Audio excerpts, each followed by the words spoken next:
গুৱাহাটীস্থিত এজন প্ৰতিষ্ঠিত সাংবাদিক। মই তেখেতৰ সম্বৰ্ধনা পত্ৰখন আমাৰ কিছু সময়ৰ নাটনিৰ বাবে পাঠ কৰি দিবলৈ বিচৰা নাই, কিন্তু মই চমুকৈ তেখেতৰ বিষয়ে কিছু কথা ক'বলৈ বিচাৰিছোঁ যে ডিমৌ চৰুগুৱা অঞ্চলৰ পৰা দীপাংকৰে ওলাই গৈ গুৱাহাটীৰ প্ৰেছ ক্লাবৰ দৰে এটা ঐতিহ্যমণ্ডিত অনুষ্ঠানৰ সাংগঠনিক সম্পাদক পদত বিপুল ভোটত জয়লাভ কৰিছে। প্ৰথমতে ইয়াৰ বাবে এটা হাত চাপৰি দিয়ক আপোনালোক সকল। আৰু ইয়াৰ লগৰীও দীপাংকৰ কলিতাক আমি সৰুৰ পৰা পাইছোঁ, যদিও দীপাংকৰ কলিতাই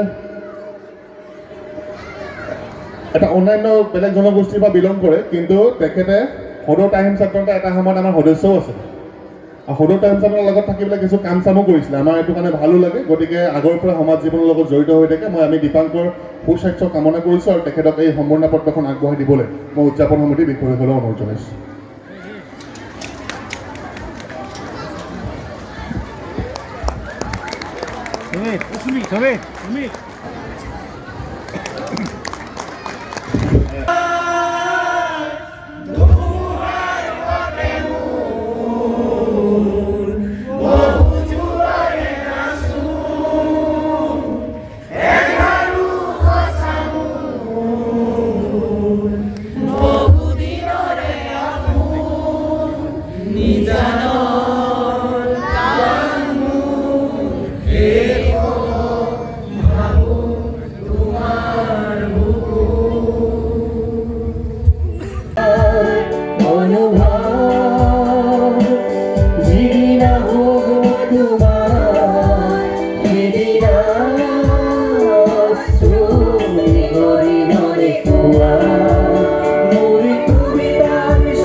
ডিমৌ আঞ্চলিক টাই আহোম ছাত্ৰ সন্থাৰ উদ্যোগত আৰু ডিমৌবাসী ৰাইজৰ সহযোগত কেন্দ্ৰীয়ভাৱে উদযাপিত চাওলুং চুকাফাৰ এই অসম দিৱসৰ এই কাৰ্যসূচীত উপস্থিত থকা ডিমৌবাসী ৰাইজ,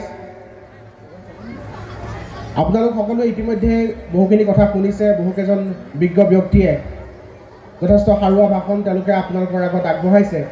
মই এই ডিমৌৰে সন্তান, মই ডিমৌৰ সমীপৰ চৰুগুৱাত মোৰ ঘৰ।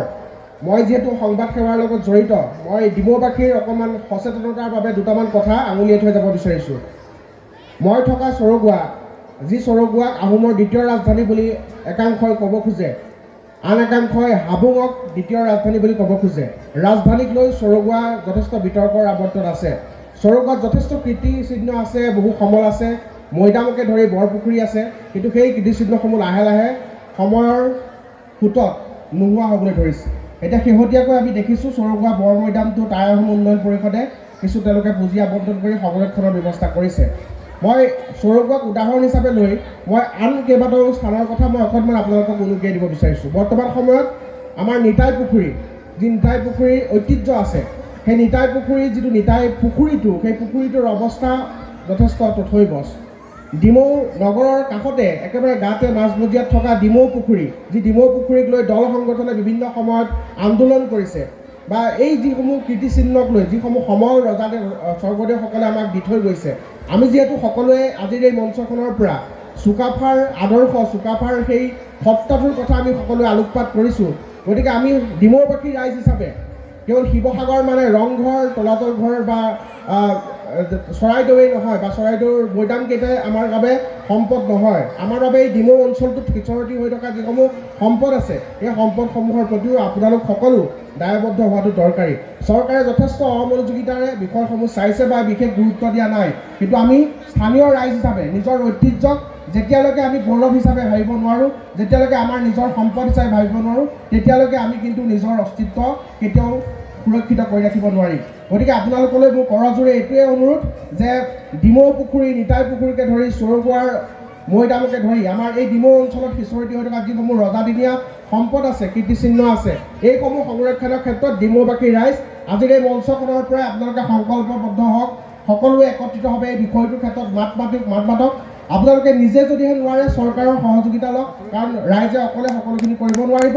চৰকাৰৰ সহযোগিতা লৈ চৰকাৰক প্ৰয়োজন হ'লে হেঁচা দিয়ক যে সকলোফালে জাক জমকতা বহুখিনি কৰিছে, ঐতিহ্য ৰক্ষাৰ বাবে চৰকাৰখনে বহু কথা কৈছে, কিন্তু আমাৰ এই সৰু সৰু সম্পদ যিসমূহ সমল আমাৰ বাবে এসময়ত সেয়া শৌৰ্য বীৰ্যৰ প্ৰতীক আছিল, সেই সম্পদসমূহ আজি সময়ৰ সোঁতত নোহোৱা হ'বলৈ ধৰিছে। আমাৰ চকুৰ সন্মুখত একো একোটা মৈদাম নিশ্চিন্ন হৈ গৈছে, আমাৰ চকুৰ সন্মুখত একো একোটা পুখুৰী, ৰজাদিনীয়া পুখুৰী য'ত বহু ইতিহাস বিৰাজমান হৈ আছে, সেই পুখুৰীসমূহ বেদখলকাৰীৰ কবলত পৰিছে।